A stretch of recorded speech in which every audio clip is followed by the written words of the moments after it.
Hello students, most welcome to the next lecture of cell cycle and division chapter. आज हम इस lecture में बात करेंगे एम फेज के बारे में। इससे पहले हमने समझ लिया था ए माइटोसिस सेल डिवीजन को डिटेल में।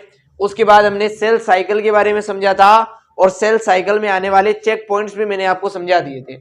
उस सेल साइकिल के अंदर जो डिवीजन फेज आता है जिसको एम फेज बोलते हैं, डिवाइडिंग फेज आता है। एम फेज का मतलब है माइटोटिक फेज। उसी फेज को आज डिटेल में स्टार्ट करेंगे। दूसरा जो फेज आता है सेल साइकिल के अंदर इंटरफेज, उसको पहले ही मैं डिटेल में समझा चुका हूं, G1, S और G2।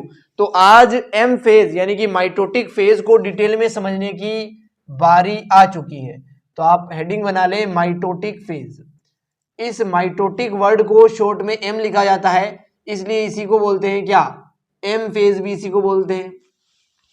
जिस प्रकार हमने समझा था G1 के अंदर बहुत सारे इवेंट होते हैं, S के अंदर भी होते हैं, G2 के अंदर भी होते हैं, उस प्रकार यहां पर क्या इवेंट्स होते हैं मेन वो समझना। यहां पे डिस्ट्रीब्यूशन होता है, डिस्ट्रीब्यूशन ऑफ सेल ऑर्गेनेल्स। जितने भी सेल ऑर्गेनेल्स है उनका डिस्ट्रीब्यूशन होता है। उनका क्या होता है, डिस्ट्रीब्यूशन। यानी कि जो नए सेल्स बनेंगे, दो सेल बनेंगे एक सेल से, उन दोनों सेलों में सेल ऑर्गेनेल बराबर अमाउंट में जाने चाहिए, बराबर क्वांटिटी में जाने चाहिए। ये काम यहीं पे होता है एम फेज के अंदर। उसके अलावा यहाँ पे क्रोमोसोम दिखने लगते हैं हमें, तो यहाँ पे लिख रहा हूं मैं क्रोमोसोम अपीयर्स। यहाँ पे हमें क्रोमोसोम दिखने लगते हैं। इससे पहले जो हमने पढ़ा था G1, S और G2 जिसको इंटरफेस बोलते हैं कंबाइंडली, उसके अंदर क्रोमेटिन दिखता है, कभी भी क्रोमोसोम नहीं दिखते हैं। यहाँ पे पहली बार क्रोमोसोम दिखना स्टार्ट होते हैं।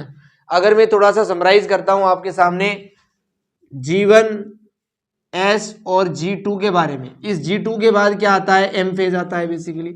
अगर मैं आपको समझाऊं, अगर किसी पेरेंट सेल के अंदर, ये कोई पेरेंट सेल है जो डिवाइड करने वाला है जिससे इसके डॉटर सेल बनेंगे, इस पेरेंट सेल के अंदर 2C क्रोमोसोम है और इसके अंदर टोटल नंबर ऑफ क्रोमोसोम है 4। एक रैंडमली एग्जांपल लिया है मैंने। इस सेल के अंदर जो न्यूक्लियस है, उस न्यूक्लियस के अंदर जो क्रोमेटिन है उसकी अमाउंट को मैंने लिखा है 2C। ये जो 2 है ये डिनोट कर रहा है अमाउंट को, वैल्यू को, और ये जो C है ये डिनोट कर रहा है क्रोमेटिन को। आप कह सकते हो कि अमाउंट को तो आप ऐसे भी बोल सकते हो, इसके अंदर 2 किलो क्रोमेटिन है, लेकिन जो किलो वर्ड है ना स्टूडेंट्स, वो बहुत ही बड़ा वर्ड है। सेल बहुत ही छोटा होता है, उसके अंदर क्रोमेटिन बहुत कम होता है। तो यहां पर किलो, ग्राम, ये वर्ड्स यूज ही नहीं कर सकते। यहां पे एक नया वर्ड ही इंट्रोड्यूस कर दिया जाता है जिसे बोलते हैं सी, क्रोमेटिन। यहां पे कितना अमाउंट है क्रोमेटिन का, 2C अमाउंट है। यहां पे नंबर कितना है क्रोमोसोम का, तो 4 क्रोमोसोम यहां पर है। टोटल नंबर कितना है, 4 है। किसका, क्रोमोसोम का। क्रोमेटिन का अमाउंट कितना है, 2C। क्रोमोसोम कितने हैं, 4। आई होप इट इज क्लियर। जब ये सेल अपने इंटरफेज में जाएगा यानी कि G1 में जाएगा, तो क्या G1 के अंदर क्रोमेटिन बनता है, नहीं बनता। इसका मतलब जितना क्रोमेटिन यहां पर है उतना ही क्रोमेटिन यहां पर होगा। क्या यहां पे क्रोमोसोम का नंबर डबल होता है, नहीं होता। इसलिए क्रोमोसोम भी कितने रहेंगे, 4 ही रहेंगे। पेरेंट सेल के अंदर 2C क्रोमेटिन और 4 क्रोमोसोम है, तो उस पेरेंट के G1 के अंदर भी 2C क्रोमेटिन और 4 क्रोमोसोम ही होंगे। होंगे या नहीं होंगे। क्या एस फेज के अंदर क्रोमेटिन का अमाउंट डबल होता है।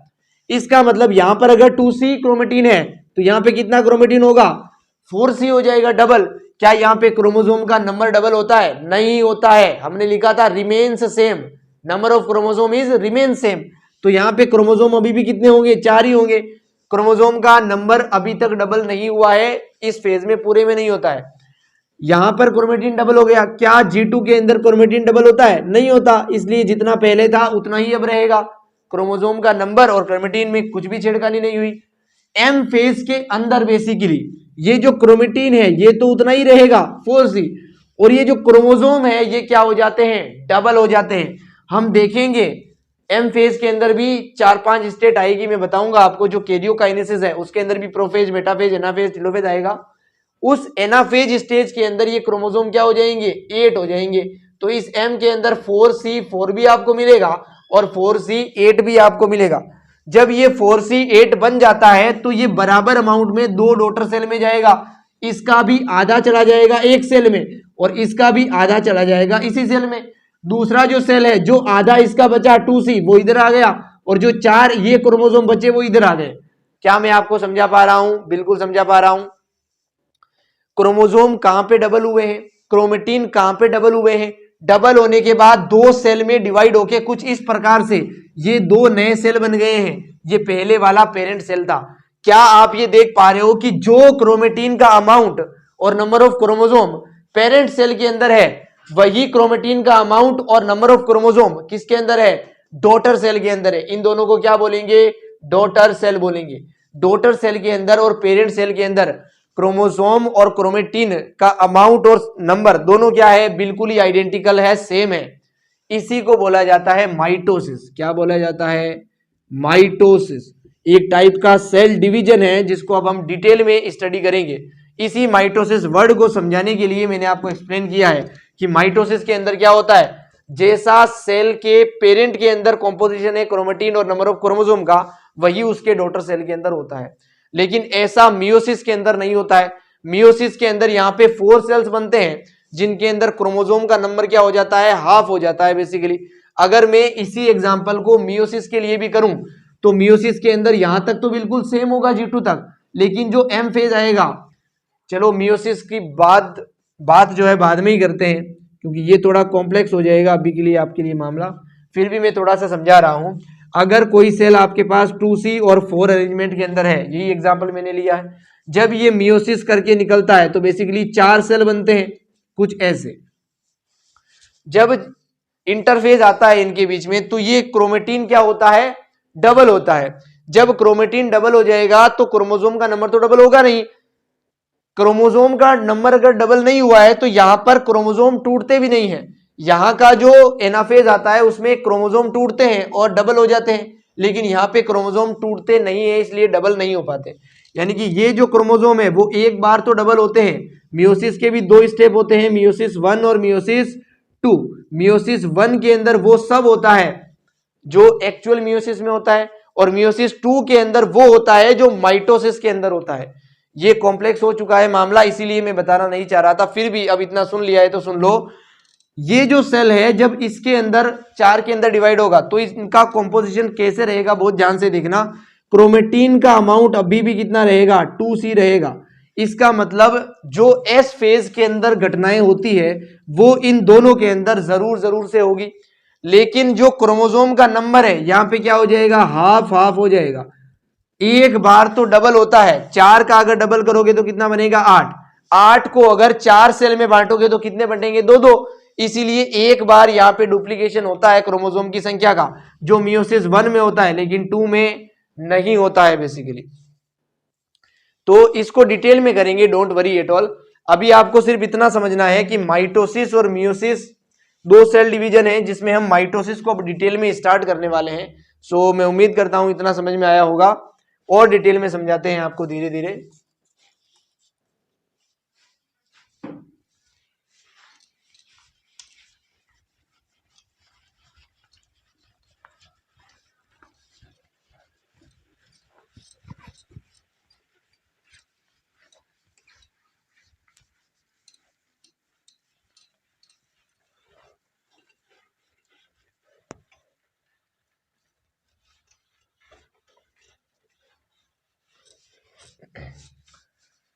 तो देखिए स्टूडेंट्स, 3 टाइप के सेल डिवीजन हमने लिखे थे, एमाइटोसिस, माइटोसिस और मियोसिस। एमाइटोसिस मैं आपको समझा चुका हूं। माइटोसिस और मियोसिस दोनों के अंदर क्या होता है? इंटरफेज होता है, लेकिन वो इंटरफेज बिल्कुल ही सेम होता है। इसीलिए सेल साइकिल के अंदर ही मैंने आपको इंटरफेज पढ़ा दिया, जो माइटोसिस के अंदर भी होता है और जो मियोसिस के अंदर भी होता है। अब हमें क्या समझना है? माइटोटिक फेज समझना है, जो सेल डिवीजन का पार्ट है वो पहले हम समझेंगे माइटोसिस सेल डिवीजन के लिए, उसके बाद समझेंगे मियोसिस सेल डिवीजन के लिए। तो मैं अब आपको समझा रहा हूं माइटोसिस सेल डिवीजन। इस डिवीजन के अंदर जो इंटरफेज आएगा वो बिल्कुल ही सेम होगा किसके? जो हमने सेल साइकिल में इंटरफेज पढ़ा था उसके। इसलिए उसकी बात यहां पे नहीं कर रहा हूं, सीधा मैं लेके चलता हूं आपको माइटोटिक फेज की तरफ। माइटोटिक फेज जिसको डिवाइडिंग फेज भी हमने नाम दिया था। इसके दो स्टेप होते हैं बेसिकली। सबसे पहले इसमें क्या होता है, कैरियोकाइनेसिस होता है, कैरियोकाइनेसिस होता है, जिसके अंदर क्या होता है, न्यूक्लियस का डिवीजन होता है, न्यूक्लियस डिवीजन, ये पहला स्टेप है इसके अंदर। और दूसरा इसमें क्या होता है, साइटोकाइनेसिस होता है।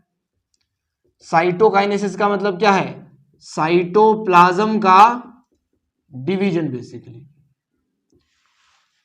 ये जो कैरियोकाइनेसिस है और जो जिसको न्यूक्लियस का डिवीजन भी बोल सकते हो, इसके फर्दर 4 स्टेप बताए थे मैंने आपको, प्रोफेज, मेटाफेज, एनाफेज और टीलोफेज। तो मैंने आपको कैरियोकाइनेसिस पढ़ाना स्टार्ट किया है अभी। उसके अंदर 4 स्टेप होते हैं, उनके नाम बताए हैं अभी। देखो आप जानते हो पीएमटी एग्जाम हुआ करता था, है ना। पीएमटी को आप याद कर सकते हो यहां पर ट्रिक बनाकर, पीएम और टी, ए बीच में एडिशनल है बस, आप ऐसे ट्रिक बना सकते हो, पी मैट करके आप ट्रिक बना सकते हो इन स्टेप्स को याद करने के लिए, सीरियल में याद करने के लिए। तो आखिर ये कैरियोकाइनेसिस कैसे होता है, न्यूक्लियस का डिवीजन कैसे होता है, इन 4 स्टेप्स में डिवाइड करके बताया गया है इस प्रोसेस को। साइटोकाइनेसिस की प्रोसेस को हम बाद में पढ़ेंगे, पहले पढ़ते हैं कैरियोकाइनेसिस के 4 स्टेप्स को। तो मैं आपको बता रहा हूं कैरियोकाइनेसिस, वो भी किसकी, माइटोसिस सेल डिवीजन की। तो बहुत ध्यान से देखना, मैं उम्मीद करता हूं इतना आपने नोट किया है। आगे बढ़ते हैं अब, प्रोफेज, मेटाफेज, एनाफेज को डिटेल में समझाता हूं आपको।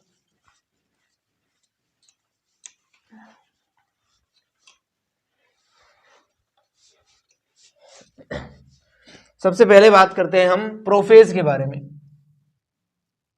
आप हेडिंग बना सकते हैं प्रोफेज। सेल प्रोफेज के अंदर कब एंटर करेगा, जब वो G2 से निकला है तब एंटर करेगा प्रोफेज में सीधा। इस प्रोफेज के अंदर बेसिकली क्या क्या होता है वो मैं आपको समझाता हूं। प्रोफेज की जो स्टेज है उसे 2 इवेंट में क्लासिफाई करते हैं। एक को बोलते हैं क्या, अर्ली प्रोफेज, यानी कि अभी प्रोफेज स्टार्ट हुआ है।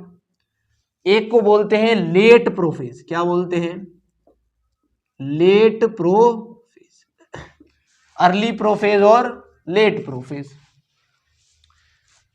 जैसा कि हमने समझा था कि सेंट्रियोल डबल कहां पे होते हैं, एस फेज के अंदर। इंटरफेज का जो एस फेज था उसमें सेंट्रियोल डबल होते हैं। वो जो सेंट्रियोल डबल हुए हैं वो अलग अलग पोल्स पे जाएंगे। जैसे कि मैं आपको समझाऊं, ये एक सेल है, इसके अंदर ये एक न्यूक्लियस है। इस न्यूक्लियस के अंदर बेसिकली यहाँ पे क्या भरा होगा, क्रोमेटिन मटेरियल भरा होगा। यहाँ पर क्या होगा, सेंट्रोसोम होगा जिसके अंदर सेंट्रियोल होंगे। वो सेंट्रियोल डबल हो चुके होंगे कुछ इस तरह से।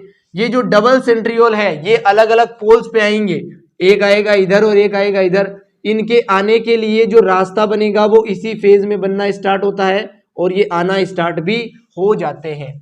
तो इस फेज के अंदर क्या क्या होता है मैं लिखता हूं आपके सामने। सबसे पहले तो यहां पर ये जो क्रोमेटिन है ये क्या करता है, क्रोमोसोम बनाता है। क्रोमेटिन कॉइल्ड होता है, कंडेंस होता है, जिससे क्या बनते हैं, क्रोमोसोम बनते हैं। उसके अगला इवेंट अगर मैं लिखूं तो ये जो सेंट्रियोल डबल हुए थे एस फेज के अंदर, वो सेंट्रियोल क्या करते हैं, सेंट्रियोल मूव्स टूवर्ड पोल्स की तरफ क्या करते हैं, मूव करते हैं। उसके बाद में अगर लिखूं, ये जो न्यूक्लियर एनवेलप था और इसके बीच में जो न्यूक्लियोलस था, न्यूक्लियर एनवेलप बोलो या फिर मेम्ब्रेन बोल लो, nuclear membrane and nucleolus starts disappearing. Disappear का मतलब होता है गायब होना। तो ये दोनों जो है वो गायब होना स्टार्ट हो जाते हैं। यहां पर गायब होना स्टार्ट होंगे, यहां पर क्या हो जाएंगे, कंप्लीटली डिसअपियर, कंप्लीटली डिसअपियर। यहां पे क्या क्या गायब हो जाएगा, न्यूक्लियर मेम्ब्रेन और न्यूक्लियोलस, ये दोनों यहां पे कंप्लीटली क्या हो जाएंगे, डिसअपियर हो जाएंगे। उसके अलावा ये जो दोनों सेंट्रियोल है वो दोनों पोल्स पे पहुंच जाएंगे कहां पे, लेट प्रोफेज में। Both centrioles reached to poles के ऊपर पहुंच चुके हैं दोनों सेंट्रियोल, और क्रोमोसोम अच्छे से बन चुके होंगे। क्रोमोसोम्स आर फॉर्म्ड, यहां तक क्रोमोसोम क्या हो चुके होंगे, अच्छे से बन चुके होंगे, फॉर्म हो चुके होंगे। तो ये तीनों घटनाएं यहां पे स्टार्ट होती है और यहां पे कंप्लीट हो जाती है। अगर सेल को आप यहां पे देखोगे तो ऐसी दिखेगी, अगर सेल को आप यहां पे देखोगे लेट प्रोफेज में तो कुछ इस प्रकार की सेल आपको दिखेगी।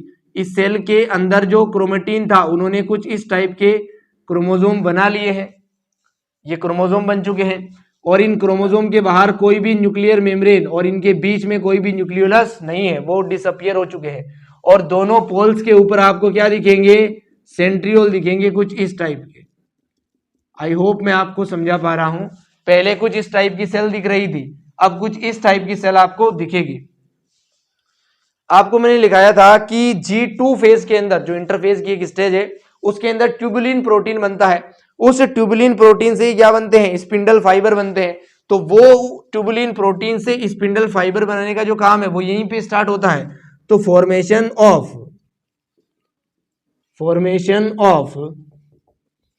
स्पिंडल फाइबर स्टार्ट्स, यहां पे स्पिंडल फाइबर का फॉर्मेशन स्टार्ट होता है और यहां पे स्पिंडल फाइबर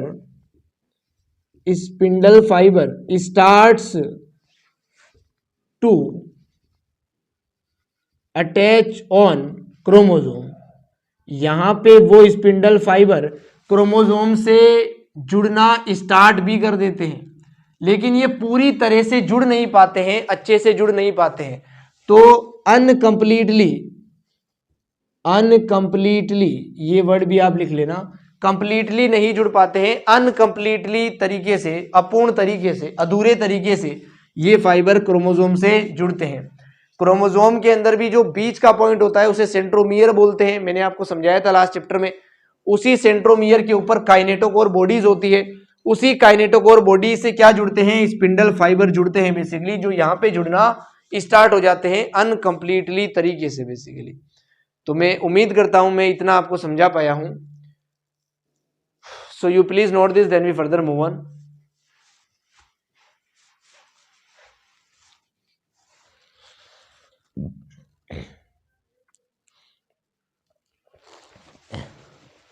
उसके अलावा एक चीज और समझाता हूं मैं यहीं पे आपके सामने। जितने भी ऑर्गेनेल्स होते हैं जिनकी आवश्यकता इस सेल डिवीजन में नहीं है वो यहाँ पे गायब हो जाते हैं। सो ER, Golgi body, lysosome, vacuole, ये सब क्या हो जाते हैं यहाँ पे, डिसअपियर। बेसिकली अर्ली प्रोफेज में डिसअपियर होना स्टार्ट होते हैं और यहां तक आते आते कंप्लीटली डिसअपियर हो जाते हैं। तो जिस प्रकार यहाँ पे सारे इवेंट स्टार्ट होते हैं और यहाँ पे सारे इवेंट कंप्लीट हो जाते हैं, तो यहाँ पर ये इवेंट स्टार्ट होगा और यहाँ पर कंप्लीट होगा, ये भी आपको समझा पाया हूं। So you please note this, then we further move on. तो चलिए स्टूडेंट्स, प्रोफेज को समझने के बाद अब हम समझते हैं मेटाफेज के बारे में। मेटाफेज, प्रोफेज का जो लास्ट फेज होता है जिसे लेट प्रोफेज बोलते हैं, उसके अंदर क्रोमोसोम बन गए थे, अभी हमने डायग्राम बनाया था। वो जो क्रोमोसोम है यहाँ पे सेल के सेंटर के अंदर एक लाइन बनाते हैं। ये जैसे कोई सेल है, इसके अंदर न्यूक्लियर मेम्ब्रेन वगैरह गायब हो गई, क्रोमोसोम सीधे ही पड़े रहते हैं लेट प्रोफेज के अंदर। वो जो क्रोमोसोम है वो एक लाइन के अंदर अरेंज होते हैं, इस लाइन के अंदर कुछ इस टाइप से। ये लाइन क्या है, किस चीज की बनी है, तो ये बेसिकली स्पिंडल फाइबर ही है। ये क्या है, स्पिंडल फाइबर ही है। इन स्पिंडल फाइबर के ऊपर आकर क्या अरेंज होते हैं, क्रोमोसोम अरेंज होते हैं कुछ ऐसे, कुछ इस टाइप से क्या अरेंज होते हैं, क्रोमोसोम अरेंज होते हैं। एक सेल के अंदर जितने भी क्रोमोसोम होते हैं वो सब इस लाइन के ऊपर, इस प्लेट के ऊपर आकर अरेंज हो जाते हैं। इसी लाइन को नाम देते हैं क्या, मेटाफेजिक।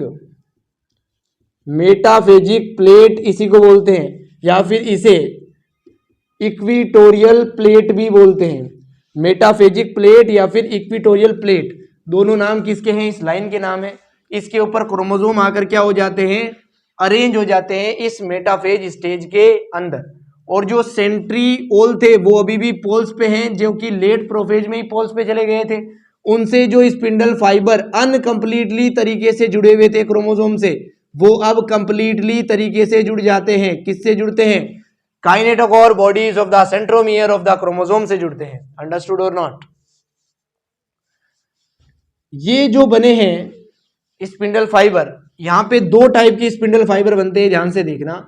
एक वो स्पिंडल फाइबर है जो दोनों सेंट्रियोल के बीच में बनता है, जैसे कि ये मैंने बनाया है, दोनों सेंट्रियोल के बीच में एक स्पिंडल फाइबर, इसको बोलते हैं कंटिन्यूअस। क्या बोलते हैं, कंटिन्यूअस स्पिंडल फाइबर। एक वो स्पिंडल फाइबर है जो काइनेटोकोर और सेंट्रियोल या सेंट्रोसोम बोल लो, इनके बीच में बनता है। इसे क्या बोलते हैं, डिसकॉन्टिन्यूअस स्पिंडल फाइबर बोलते हैं।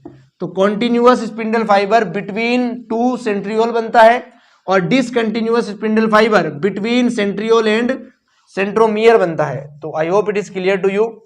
यहाँ पे सारे क्रोमोसोम एक लाइन में अरेंज हो चुके हैं, जिसे मेटाफेजिक प्लेट या फिर इक्वेटोरियल प्लेट बोलते हैं।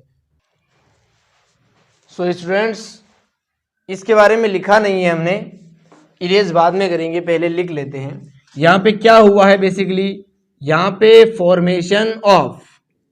फॉर्मेशन ऑफ मेटाफेजिक प्लेट हुआ है। इस प्लेट का दूसरा नाम भी लिख सकते हो। यहाँ पे और क्या हुआ है, all chromosomes are arranged into metaphasic plate into बोल लो, या फिर यहाँ पे आप ओन बोल लो, ज्यादा अच्छा रहेगा। सारे क्रोमोसोम किसके ऊपर अरेंज हो गए हैं, मेटाफेजिक प्लेट के ऊपर। All spindle fibre are completely connected to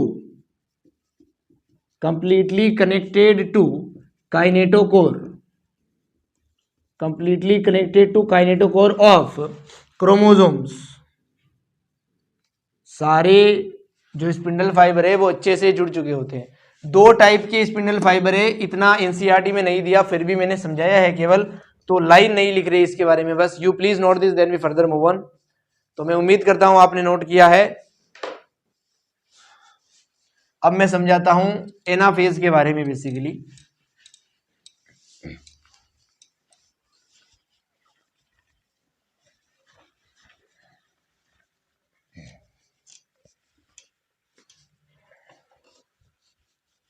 metaphase के बाद जो कैरियोकाइनेसिस की स्टेट है उसका नाम है एनाफेज। यहां पे क्या होता है पहले समझाता हूं। जैसा कि अभी हमने बनाया था, ये कोई सेल है, इसके अंदर ये क्या बनेगी, मेटाफेजिक प्लेट बनेगी। यहाँ पे कुछ इस टाइप से क्या रहेंगे, क्रोमोसोम्स रहेंगे। इन क्रोमोसोम से क्या जुड़ा हुआ है, बेसिकली स्पिंडल फाइबर जुड़ा हुआ है। इस स्पिंडल फाइबर को कौन पकड़े हुए है, सेंट्रियोल पकड़े हुए है, जो दोनों पोल्स के ऊपर है। तो ये है वो स्पिंडल फाइबर, कुछ ऐसे। तो कुछ ऐसे मैं आपको समझा पा रहा हूं आई थिंक। एनाफेज के अंदर क्या होता है, ये जो सेंट्रियोल है ये क्या करता है, कंस्ट्रक्ट करता है। तो सबसे पहले हम लिखते हैं सेंट्रियोल कंस्ट्रक्शन। जब सेंट्रियोल सिकुड़ेगा, कंस्ट्रक्ट करेगा, तो इस स्पिंडल फाइबर को छोटा करेगा, अपनी तरफ खींच लेगा। तो अगला लिखते हैं, इससे क्या होगा, ऐसे करके लिखो, इससे होगा स्पिंडल फाइबर की शॉर्टनिंग। स्पिंडल फाइबर क्या हो रहा है, छोटा हो रहा है। स्पिंडल फाइबर के छोटे होने से केवल इधर वाला छोटा नहीं हो रहा, इधर वाला भी छोटा हो रहा है। ये भी फाइबर इधर खींचा जा रहा है, ये भी फाइबर इधर खींचा जा रहा है। क्या ये क्रोमोसोम बीच में से टूटेगा, बिल्कुल टूटेगा। इससे क्या होगा, क्रोमोसोम्स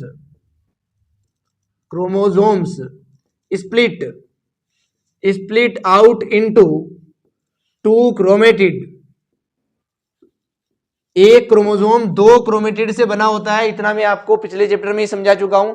जब ये सेंट्रियोल स्पिंडल फाइबर को खींचेंगे तो क्रोमोसोम दो भागों में टूटेगा और एक भाग को क्या बोलते हैं, क्रोमेटिड बोलते हैं। ये जो क्रोमोसोम आपको इस टाइप का दिखाई दे रहा है बेसिकली, अगर मैं जूम करके बनाऊं इसको, ये जो सेगमेंट है ना, ये जिसको मैं डार्क कर रहा हूं उस सेगमेंट को बोलते हैं क्रोमेटिड, और ये जो बिना डार्क किया हुआ है ये है दूसरा क्रोमेटिड। ये दोनों आपस में क्रोमेटिड है एक ही क्रोमोसोम के, इसलिए इनको क्या बोलते हैं, सिस्टर क्रोमेटिड बोलते हैं। क्या बोलते हैं, सिस्टर क्रोमेटिड, क्योंकि दोनों एक ही क्रोमोसोम के क्या है, क्रोमेटिड है, इसलिए इनको क्या बोलते हैं, सिस्टर क्रोमेटिड। जब ये स्पिंडल फाइबर इनको खींचेंगे तो दोनों सिस्टर क्रोमेटिड क्या होंगे, अलग अलग पोल्स पे जाएंगे। तो हम यहां पे लिखते हैं hence both sister chromatid moves towards poles. अच्छा, ये मूव अगर कर रहा है तो ये जुड़ा हुआ कहां से है, क्या एक क्रोमेटिड ऐसा दिखेगा, ये उसका क्या होगा, सेंट्रोमियर होगा। अब इस सेंट्रोमियर को कुछ इस तरह से सेंट्रियोल से खींचा जा रहा है कंस्ट्रक्ट होके। जब इसको खींचा जा रहा है तो इसका शेप कुछ ऐसा दिखने लगेगा आपको, यहां पे आने पे ऐसा, है ना। अगर सेंट्रोमियर बिल्कुल बीच में है तो ये कैसा शेप दिख रहा है आपको, वी शेप दिख रहा है। अगर सेंट्रोमियर बीच में नहीं होता, कुछ इस टाइप का होता, तो आपको कैसा शेप दिख रहा है, एल शेप दिख रहा है। दिख रहा है या नहीं, पिछले चैप्टर में मैंने आपको शेप पढ़ाए थे, वी शेप इसका दिखेगा, एल शेप इसका दिखेगा। अगर और ऊपर है थोड़ा सा सेंट्रोमियर तो आपको कैसा शेप दिखेगा, जे शेप दिखेगा। और बिल्कुल ही टिप पे है सेंट्रोमियर तो आपको कौन सा शेप दिखेगा, आई शेप दिखेगा। तो एनाफेज स्टेट के अंदर क्रोमोसोम की शेप की स्टडी की जा सकती है कुछ इस टाइप से। जब स्पिंडल फाइबर के द्वारा सेंट्रोमियर से अटैच होकर क्रोमेटिड खींचा जाता है तब उसका शेप अच्छे से दिखाई देता है। एक्चुअली में अब इसको क्रोमेटिड नहीं बोलते हैं, अब इसको क्या बोलने लगते हैं, क्रोमोसोम बोलने लगते हैं। आप कहोगे ये क्या बात हुई, अभी तो क्रोमोसोम बोल रहे थे और इसके ए भाग को क्रोमेटिड बोल रहे थे, अब इस क्रोमेटिड को ही क्या बोलने लगे, क्रोमोसोम बोलने लगे। तो मैं आपको क्लियर कर देता हूं एक बात, क्रोमोसोम कब बोला जाता है। अगर मैं आपसे कहूं नंबर ऑफ क्रोमोसोम तो ये हमेशा बराबर होगा नंबर ऑफ सेंट्रोमियर के। अगर उस डीएनए के अंदर सेंट्रोमियर है तो वो क्या होगा, क्रोमोसोम होगा। क्या इसके अंदर सेंट्रोमियर है, बिल्कुल है, तो ये क्या बन चुका है, नया क्रोमोसोम बन चुका है। जब तक ये इसके अंदर जुड़ा हुआ था ये क्या था, क्रोमोसोम का क्रोमेटिड था। जैसे ही ये सेंट्रोमियर के टूटने से, सेंट्रोमियर भी दो भागों में टूटा, जिससे क्रोमेटिड के पास क्या आ गया, थोड़ा थोड़ा सेंट्रोमियर आ गया, इसलिए इस क्रोमेटिड को नाम क्या दे दिया, क्रोमोसोम नाम दे दिया। आई होप मैं आपको समझा पाया हूं। इनको सिस्टर क्रोमेटिड बोल सकते हैं जो कि अलग अलग पोल्स की तरफ मूवमेंट कर रहे हैं। जब ये मूवमेंट करते हैं तो इनके शेप भी हमें बहुत अच्छे से दिखाई देते हैं। इसलिए शेप ऑफ द क्रोमोसोम की स्टडी कौन से फेज में की जाती है, एनाफेज के अंदर सबसे बढ़िया से की जाती है। यहां पर आपको थोड़ा डिटेल में अगर समझाऊं मैं, किसी भी एक सेल के एक क्रोमोसोम को इस मेटाफेजिक प्लेट से पोल्स तक लेकर जाने में 30 एटीपी का खर्चा आता है। 30 एटीपी खर्च होती है, ध्यान से सुनना। एक सेल के एक क्रोमोसोम को मेटाफेजिक प्लेट से पोल्स तक लेकर जाने में 30 एटीपी खर्च होते हैं, ये भी आप नोट कर सकते हो। और अगर मैं इनकी स्पीड बताऊं आपको तो 1 मिलीमीटर पर हॉर, इतनी स्लो स्पीड के साथ ये क्रोमेटिड मोशन करते हैं इस सेंट्रियोल में कॉन्ट्रैक्शन या कंस्ट्रक्शन होने से बेसिकली। तो मैं उम्मीद करता हूं एनाफेज आपको अच्छे से समझ में आया है। You please note this then we further move on. Anaphase के बारे में कुछ लाइनें लिखते हैं। यहाँ पे क्रोमोसोम का नंबर डबल हो चुका है अगर आप ध्यान से देखो तो, क्योंकि एक क्रोमोसोम दो भागों में टूट गया है। जितने भी क्रोमोसोम होंगे वो सब अपने दो दो भाग बनाएंगे और उस एक एक भाग के पास सेंट्रोमियर के आ जाने के कारण उसको नया क्रोमोसोम नाम दे देंगे। यानी कि क्रोमोसोम का नंबर यहाँ पे क्या हो गया है, डबल हो गया है। तो यहाँ पे लिखे आप नंबर ऑफ क्रोमोसोम्स डबल्ड, यहां पे डबल हो जाएगा, लेकिन number of chromatids remains same. Chromatid नहीं बदला है, क्रोमेटिड का नंबर नहीं बदला है, लेकिन क्रोमोसोम का नंबर बदल चुका है। आई होप मैं आपको एक्सप्लेन कर पाया हूं। और कुछ लिखना चाहो तो best for best for study of shape of chromosome, chromosome की शेप को पढ़ने के लिए एनाफेज जो है वो बेस्ट है। उसके अलावा ये हम क्या पढ़ रहे हैं, अभी हमने प्रोफेज पढ़ा, मेटाफेज पढ़ा, एनाफेज पढ़ रहे हैं। ये किसके सब स्टेप है? कैरियोकाइनेसिस के। कैरियोकाइनेसिस के बाद क्या होगा? साइटोकाइनेसिस होगा। तो वो साइटोकाइनेसिस इसी एनाफेज में स्टार्ट हो जाता है, स्टार्ट्स साइटोकाइनेसिस। साइटोकाइनेसिस इसी स्टेप के बाद स्टार्ट हो जाता है बेसिकली। तो you please note this, then we start with telophase. तो मैं इसको इरेज करता हूं, उम्मीद करता हूं आपने नोट किया है, और आपको समझाता हूं टीलोफेज में क्या होता है।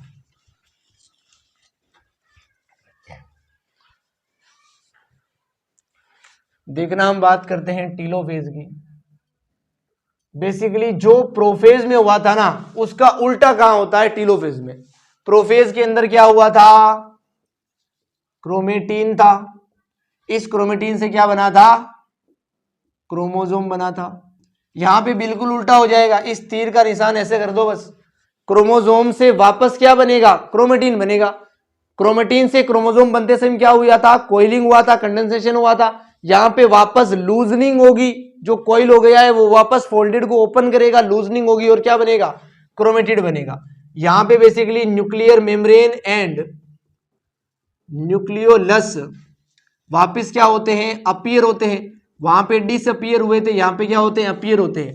अगर आप याद कर पा रहे हो, न्यूक्लियोलस को कौन बनाएगा? न्यूक्लियोलर ऑर्गेनाइजेशन ओरिजन या ऑर्गेनाइजेशन रीजन बनाएगा। और न्यूक्लियर मेम्ब्रेन को कौन बनाएगा? RER बनाएगा। ये हम पिछले चैप्टर में याद कर चुके हैं, लिख चुके हैं। उसके अलावा हमने समझा था कि जो सेंट्रियोल है वो अलग अलग पोल्स पे चले जाते हैं, वो वापस सेंटर में नहीं आते हैं, क्योंकि टीलोफेज में हो क्या रहा है ध्यान से समझना। ये कोई सेल है, एनाफेज में क्या हुआ था? क्रोमेटिड अलग अलग जाना स्टार्ट हुए थे। यहां पर जो है क्रोमेटिड पोल्स पे पहुंच जाते हैं बेसिकली। सॉरी, पूरा क्रोमोसोम बना दिया मैंने, मुझे क्रोमेटिड बनाना चाहिए था कुछ ऐसा। तो ऐसे क्रोमेटिड इधर पहुंच गए और ऐसे ही क्रोमेटिड इधर पहुंच गए, इस सेंट्रियोल के पास, इस सेंट्रियोल के पास। अब इन क्रोमोसोम के बाहर क्या बनती है? न्यूक्लियर मेम्ब्रेन बनती है। और ये क्रोमोसोम किस में कन्वर्ट हो जाते हैं? क्रोमेटीन में। और इस क्रोमेटीन के पास क्या बन जाती है? न्यूक्लियोलस बन जाती है, जिससे ये क्या बन गया? नया न्यूक्लियस। इधर भी सेम होता है, न्यूक्लियर मेम्ब्रेन बनी, बीच वाले क्रोमोसोम ने क्या बनाया? क्रोमेटीन बनाया। और उस क्रोमेटीन के पास क्या बना? न्यूक्लियोलस बना, जिससे ये भी क्या बन गया? नया न्यूक्लियस बन गया। तो ये दो नए क्या बन गए? न्यूक्लियस बन गए। अब यहां पे क्या होगा? साइटोप्लाज्म का डिवीजन स्टार्ट होगा। ये डिवीजन कब स्टार्ट हो गया था? एनाफेज में स्टार्ट हो गया था। लेकिन टीलोफेज के अंदर ये इवेंट्स होते हैं, ये घटनाएं होती है बेसिकली, जो आपको याद करनी है अच्छे से।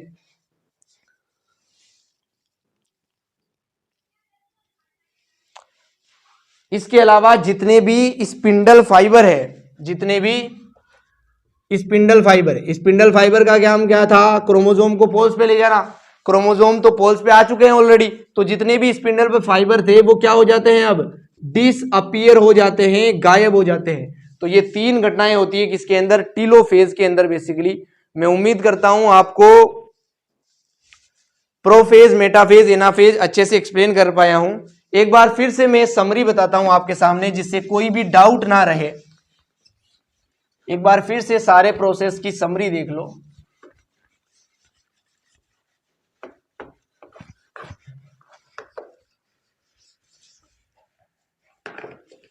सबसे पहले देखो, जैसे कि ये कोई सेल है, इसके अंदर कोई न्यूक्लियस होगा। इस न्यूक्लियस में क्या होगा? क्रोमेटीन होगा। उस क्रोमेटीन के अंदर क्या होगा? न्यूक्लियोलस होगा। यहाँ पे ER भी होगा, गोल्जी बॉडी भी होगा, सारे ऑर्गेनेल्स होंगे बेसिकली। जब प्रोफेज लगेगा तो प्रोफेज के अंदर क्या बनेगा? ये जो क्रोमेटीन है ये किस में कन्वर्ट हो जाएगा? जैसे नया सेल बनाता हूं मैं, ये कोई इंटरफेज का सेल है। ये किसका सेल है? इंटरफेज का सेल है। यहां पे मैं बना रहा हूं प्रोफेज का सेल। प्रोफेज में क्या हो जाएगा? बेसिकली जो न्यूक्लियर मेम्ब्रेन है, न्यूक्लियोलस है, ये दोनों क्या हो जाएंगे? गायब हो जाएंगे। जो क्रोमेटीन है वो किस में बदल जाएगा? क्रोमोसोम में बदल जाएगा। तो कुछ इस टाइप के क्रोमोसोम बना रहा हूं मैं आपके सामने। कुछ ऐसे क्रोमोसोम बन जाएंगे किसके अंदर? प्रोफेज के अंदर, जो एक लाइन में नहीं रहेंगे, बस कुछ इसी तरह से पड़े होंगे, बस कुछ इस तरह से क्या होंगे? पड़े होंगे। और इसी प्रोफेज के अंदर जो सेंट्रियोल है वो दो भागों में डिवाइड हो जाएगा और वो दोनों भाग जो है सेंट्रियोल जो है बेसिकली वो अलग अलग पोल्स पे जाना स्टार्ट हो जाएंगे और लेट प्रोफेज के आते आते दोनों अलग अलग भागों पे पहुंच भी जाएंगे। इन सेंट्रियोल से स्पिंडल फाइबर बनेंगे जो आधे अधूरे तरीके से इन काइनेटोकोर से जुड़ भी जाएंगे। कुछ इस तरह का दिखेगा आपको प्रोफेज। इस प्रोफेज के खत्म होने के बाद मेटाफेज स्टेज आएगी बेसिकली। मेटाफेज को मैं इसी के अंदर ड्रॉ करता हूं। प्रोफेज के बाद क्या आएगा? मेटाफेज। तो मेटाफेज को यहां पे समझाता हूं बेसिकली। ये जितने भी क्रोमोसोम है ये एक लाइन के अंदर अरेंज होंगे। उस लाइन का नाम क्या है? मेटाफेजिक प्लेट है। तो कुछ इस टाइप से ये क्रोमोसोम बन जाएंगे, कुछ ऐसे। तो ये सारे क्रोमोसोम एक ही लाइन में अरेंज होंगे और ये जो सेंट्रियोल है जहां से स्पिंडल फाइबर निकल रहे हैं वो कंप्लीटली तरीके से काइनेटोकोर बॉडी से अपने स्पिंडल फाइबर को क्या करेंगे? अटैच करेंगे कुछ इस तरह से। तो ये हो गया आपका मेटाफेज स्टेज। प्रोफेज में सेल ऐसा दिखेगा, मेटाफेज में ऐसा दिखेगा। अब इस मेटाफेज के बाद क्या होगा? एनाफेज आएगा। तो मैं एनाफेज को यही समझा देता हूं आपके सामने। चलो इस मेटाफेज को एनाफेज में कन्वर्ट कर देते हैं। इसी को क्या बता रहा हूं मैं? एनाफेज की तरह बता रहा हूं। एनाफेज आ चुका है, कैसा पता चलेगा? ये जो सेंट्रियोल है इनके बीच में कंस्ट्रक्शन होगा, ये अपने स्पिंडल फाइबर को क्या करेंगे? अपनी तरफ खींचेंगे। तो ये स्पिंडल फाइबर इधर खींचा जाएगा बेसिकली और ये वाला भी इधर खींचा जाएगा। इस खिंचाव के कारण सारे क्रोमोसोम बीच में से क्या कर जाएंगे? टूट जाएंगे और अपने अपने क्रोमेटिड आधे इधर चले जाएंगे और आधे इधर चले जाएंगे। इसलिए क्रोमोसोम का नंबर क्या हो चुका है? यहाँ पे डबल हो चुका है बेसिकली। लेकिन क्रोमेटिड का नंबर भी अभी उतना ही है जितना पहले था, क्योंकि क्रोमेटिड तो पहले भी दो थे एक क्रोमोसोम में, अब भी दो ही है, गायब थोड़ी हुए हैं। लेकिन क्रोमोसोम पहले कितने थे? आधे थे। अब क्या हो गए? डबल हो गए। क्योंकि क्रोमोसोम का नंबर किससे डिसाइड होता है? सेंट्रोमियर से डिसाइड होता है। यहाँ पे सेंट्रोमियर टूट चुका है, 2 सेंट्रोमियर हो गए, तो क्रोमोसोम भी कितने होंगे? दो होंगे। आई होप इट इज क्लियर। अब इस एनाफेज के बाद क्या आता है? टीलोफेज आता है बेसिकली। तो टीलोफेज को यहाँ पे बना देते हैं फिर से। ये सेंट्रोमियर इन क्रोमोसोम के टुकड़ों को अपनी तरफ खींच लेते हैं बेसिकली। मैं ड्रॉ कर रहा हूं। 6 क्रोमेटिड हमें बनाने पड़ेंगे यहाँ पे कुछ इस टाइप से। तो 6 के 6 क्रोमेटिड इधर आ चुके हैं और 6 के 6 क्रोमेटिड ही इधर आ जाएंगे बेसिकली। ये 6 क्रोमेटिड इधर आ गए इसके पास और 6 इसके पास आ गए। इसी फेज का नाम क्या है बेसिकली? टीलोफेज नाम है। इस टीलोफेज के अंदर क्या होता है बेसिकली? क्रोमेटिड तो आ गए इधर। अब इस टीलोफेज के अंदर क्या होगा? इन क्रोमोसोम या क्रोमेटिड के ऊपर क्या बनेगी? न्यूक्लियर मेम्ब्रेन बनेगी और इनके ऊपर भी क्या बनेगी? न्यूक्लियर मेम्ब्रेन बनेगी। जब ये क्रोमेटिड के ऊपर न्यूक्लियर मेम्ब्रेन बन जाएगी तो ये क्रोमेटिड वापस किसका निर्माण करेंगे? क्रोमेटीन का निर्माण करेंगे। तो इसके अंदर वापस क्या बन गया? क्रोमेटीन बन गया। और इसके अंदर भी वापस क्या बन गया? क्रोमेटीन बन गया। क्रोमेटीन बनने के बाद यहाँ पर जो क्रोमोसोम होते हैं सेट क्रोमोसोम, कौन कौन से होते हैं? 13, 14, 15, 21, 22 और वाई क्रोमोसोम। याद करवाया था सेट क्रोमोसोम, जिनके पास क्या होता है? सैटेलाइट पोर्शन होता है। सैटेलाइट पोर्शन के पास न्यूक्लियोलर ऑर्गेनाइजेशन रीजन होता है। उस रीजन को बोलते हैं एनओआर। उससे क्या बनता है? न्यूक्लियोलस बनता है। तो उस रीजन के द्वारा यहाँ पे न्यूक्लियोलस बना दिया जाएगा। और न्यूक्लियर मेम्ब्रेन भी किसने बनाई है? आर या रफ एंडोप्लाज्मिक रेटिकुलम ने बनाई है। तो मैं उम्मीद करता हूं ये 2 न्यूक्लियस का फॉर्मेशन यहाँ पे हो चुका है। अब यहां से क्या होगा? साइटोकाइनेसिस स्टार्ट होगा। अभी तक हमने जो पढ़ा, एक न्यूक्लियस से 2 न्यूक्लियस कैसे बनेंगे, तो ये 2 न्यूक्लियस बन गए। देखो सबसे पहले जो मैंने सेल बनाया था उसके अंदर एक ऐसा न्यूक्लियस बनाया था।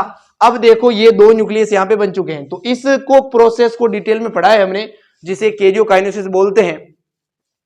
अब हम अगले लेक्चर में पढ़ेंगे बेसिकली साइटोकाइनेसिस के बारे में, जिसको हम प्लांट सेल और एनिमल सेल में कैसे कैसे होता है अच्छे से सीखेंगे। लेकिन एक बात हमने पहले ही लिख ली है कि साइटोकाइनेसिस स्टार्ट कब होगा? एनाफेज के अंदर ही हो जाएगा। जब ये क्रोमोसोम खींचे जाएंगे तभी ये प्लाज्मा मेम्ब्रेन अंदर की तरफ फोल्ड हो जाएगी और साइटोकाइनेसिस स्टार्ट हो जाएगा। इस टॉपिक से रिलेटेड अगर कोई भी डाउट है ना तो प्लीज कमेंट करें, मैं उसको जरूर रिजॉल्व करूंगा। मैं उम्मीद करता हूं यहां तक समझ में आया है। यहां तक बने रहने के लिए भी थैंक यू सो मच। मिलते हैं नेक्स्ट लेक्चर में। Chill then.